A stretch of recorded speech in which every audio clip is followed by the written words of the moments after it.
Martín les pidió que hagan mucho ruido. Yo les voy a pedir un poquito de silencio porque lo que les tengo que decir es una mala noticia. El cerebro nos está engañando. A todos, a ustedes, a mí. Somos fácilmente engañables. Nuestra mente es el resultado de la actividad cerebral. Y si nuestro cerebro nos está engañando, ¿cómo hacemos para confiar? Bueno, no podemos. La respuesta corta sería que no podemos. Les voy a demostrar. Estos dos círculos que ven son exactamente iguales, pero el cerebro los interpreta de distinta manera, por el contexto. Créanme que son iguales. Y si no, duden, pero búsquenlo y van a ver. Estos círculos también son exactamente perfectos y el cerebro los ve deformados. Esos granitos de café, que es una imagen inmóvil, y sin embargo el cerebro la interpreta como con movimiento. Feynman, no el malo ni el bueno, sino el brillante, que era un físico, decía que el primer principio es que no debes engañarte y vos sos la persona más fácil de engañarte. Como acabamos de ver, hasta con unas ilusiones ópticas podemos ver cómo nos engaña el cerebro, ¿no? El cerebro en sí es una herramienta que nos brindó la evolución para la supervivencia. Nos permitió sobrevivir durante millones de años, pero así como nos hizo, por ejemplo, poner el hombre en la luna, o nos permite realizar un trasplante de corazón o clonar una oveja, el cerebro en sí está evolutivamente condicionado a tomar decisiones rápidas, sin tanto razonamiento. Razonar nos cuesta, lleva trabajo, le cuesta al cerebro, y esto lo podemos ver. Vamos a hacer un pequeño problema matemático muy simple, traten de resolverlo lo más rápido que puedan. Un bate y una pelota cuestan 1,10 pesos. Si el bate cuesta 1 peso más que la pelota, ¿cuánto cuesta la pelota? Rápido. A ver, ¿cuántos dijeron 5 centavos? La respuesta correcta es 5 centavos. En general la gente, me incluyo, instintivamente respondemos 10 centavos. Eso es porque, como les explicaba, el cerebro trata de tomar decisiones rápidas y no siempre son razonadas. Otra forma en que nos engaña el cerebro son las pareidolias, cuando empieza a detectar formas donde no las hay. El cerebro es fenomenal detectando formas donde no las hay. Vemos formas en nubes. Este es un caso de acá de Santa Fe, donde una orina de un perro fue interpretada como la cara de Jesús. Es real. Y es interesante cómo la cultura influye en el cerebro para crear la imagen. No es casualidad que las imágenes de Cristo aparezcan en países cristianos y nunca ante un hindú o un musulmán. La cultura más el cerebro generan la imagen. De igual manera, como tenemos las ilusiones ópticas, las pareidolias, tenemos ilusiones auditivas. El cerebro escucha lo que quiere escuchar. Vamos a ver un caso.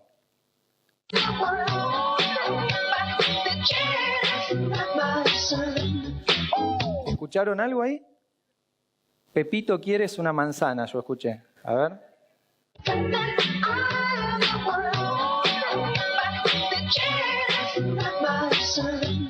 ¿Sí?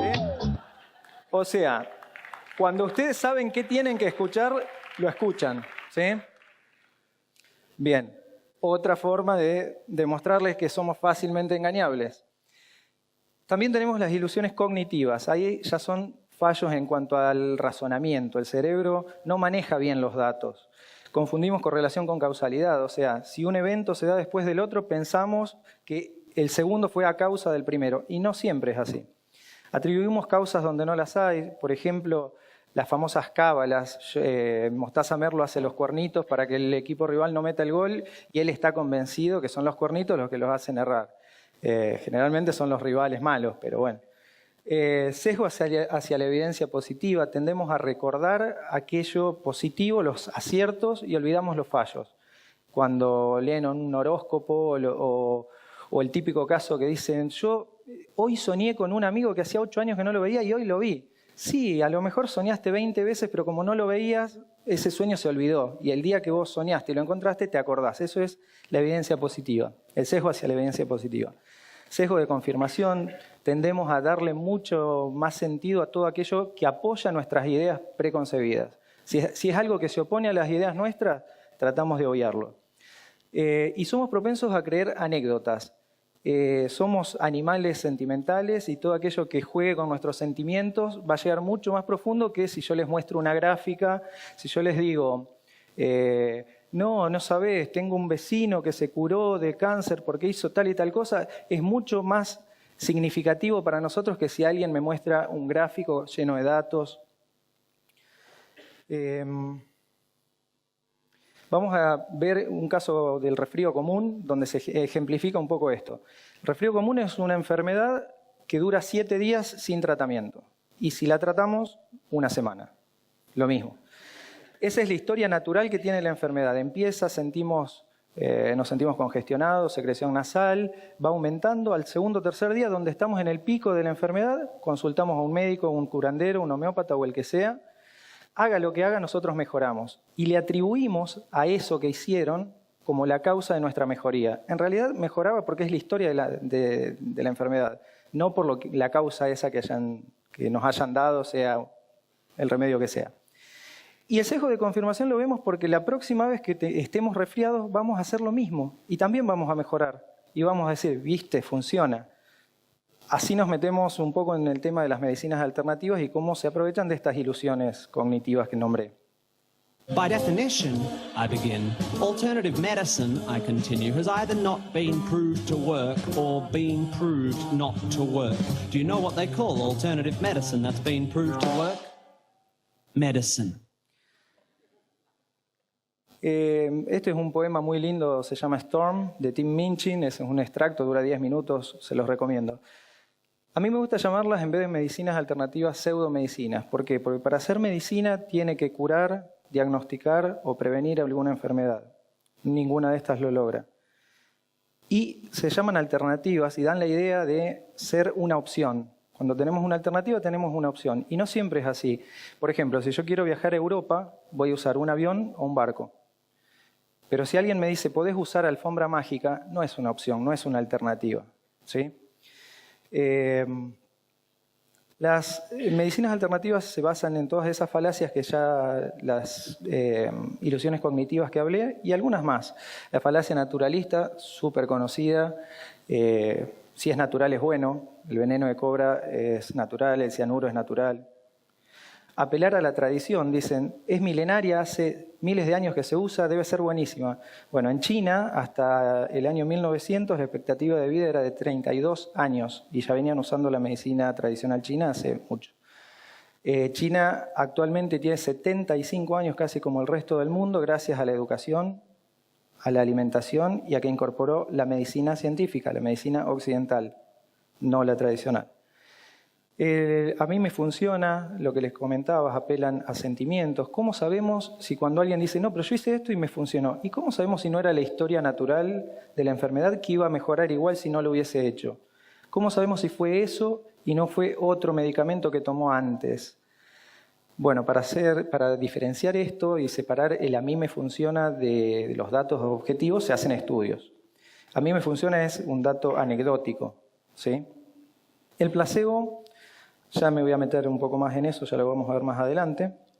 Y vamos a tomar el caso de una pseudomedicina, como me gusta llamarlas a mí, en particular la homeopatía. ¿Por qué? Porque cuenta con amplia aceptación en la sociedad, no solo en la gente, sino en los médicos. De hecho, me habían dicho, pero si los homeópatas son médicos.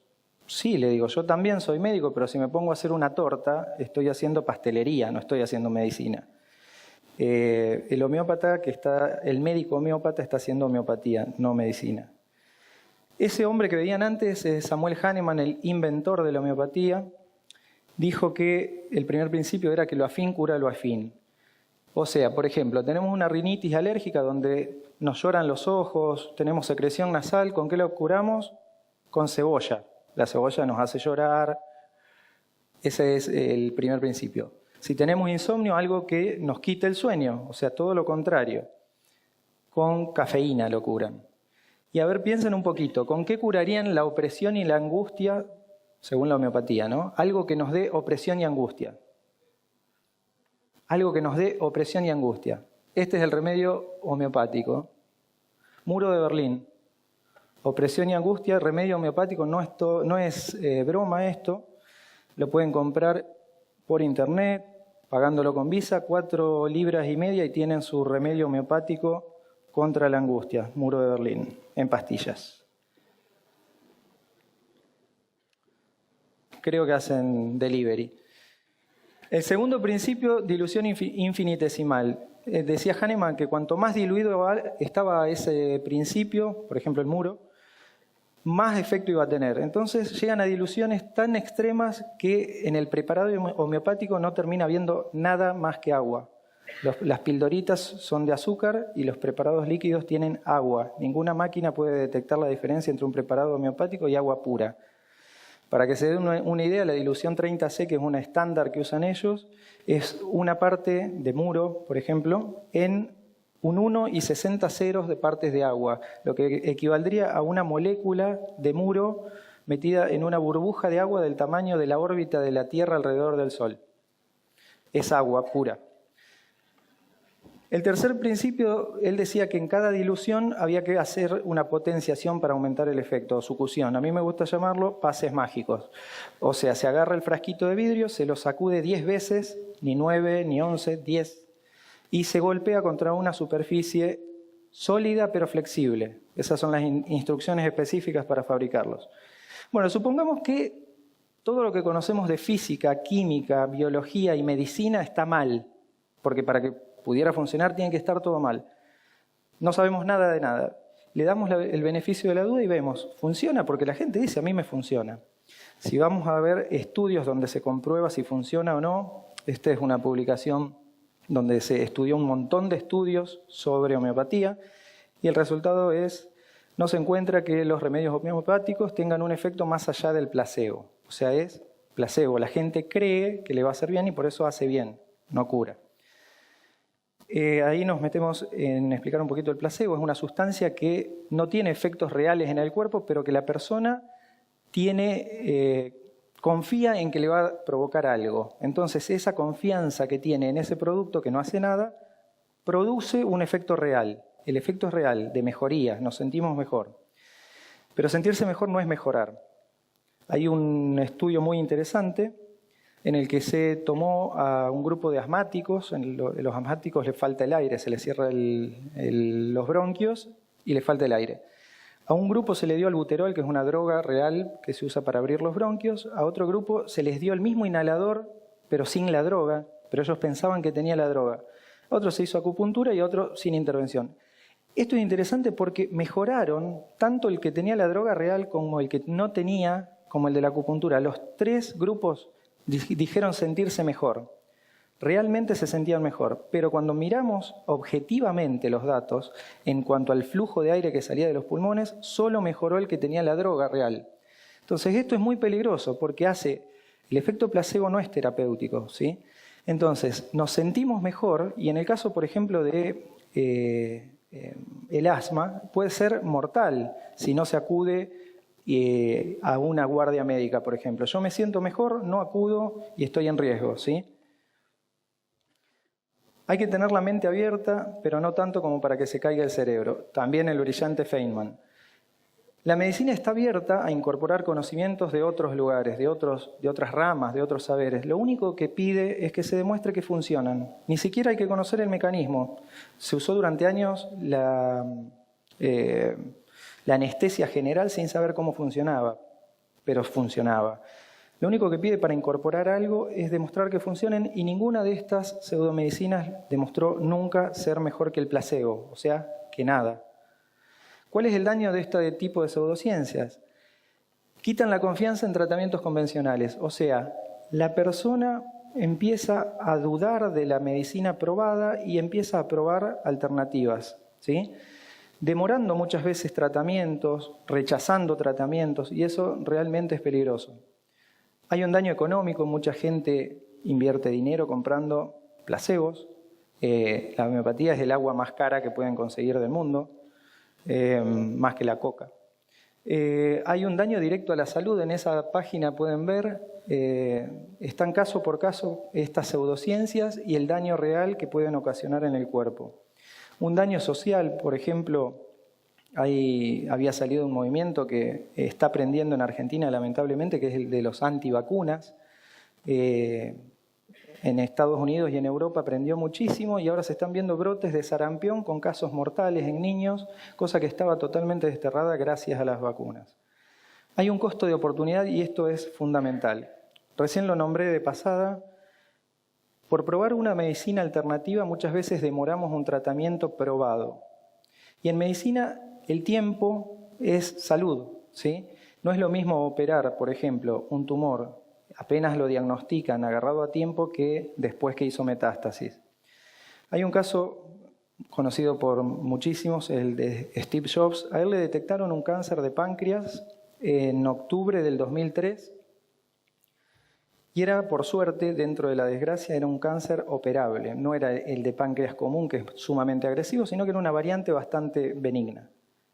Era maligno, pero comparado con el de páncreas normal, era bueno.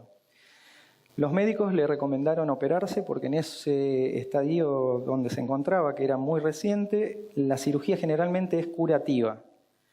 Steve Jobs pensaba que su cuerpo era un templo, que no podía profanarlo, y en lugar de operarse decidió acudir a probar una dieta anticáncer, una dieta de vegetales anticáncer. La dieta no existe, no funciona. Steve Jobs perdió 9 meses. Después de 9 meses de probar con esa dieta se empezó a sentir cada vez peor y acudió a los médicos a que lo operaran. Ya era tarde, el tumor no estaba en el mismo estadio que estaba 9 meses atrás. Entonces, para que lo piensen y duden un poquito, ¿qué lo mató a Steve Jobs? ¿Fue el cáncer? ¿Fue su creencia? ¿Fue la pseudomedicina? Porque vi que se rieron también, les voy a engañar un poquito de nuevo el cerebro.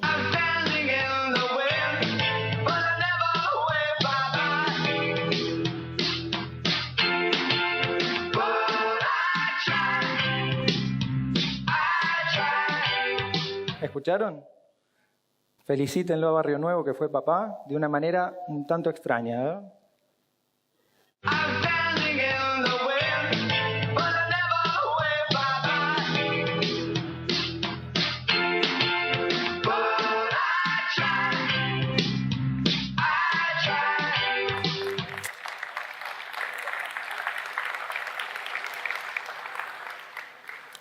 Bueno, otro ejemplo de lo fácilmente engañables que somos. Entonces, cuando alguien dice, me funcionó, es increíble, creer o reventar, sepan que no son las únicas opciones creer o reventar. Podemos dudar, podemos pensar, podemos investigar, podemos razonar. Sobre todo mi consejo es duden, ¿sí? Si nosotros nuestro propio cerebro nos engaña, duden de todo. El que duda está pensando. Y mientras algunos obtienen sus respuestas creyendo, otros las seguimos buscando dudando. Gracias.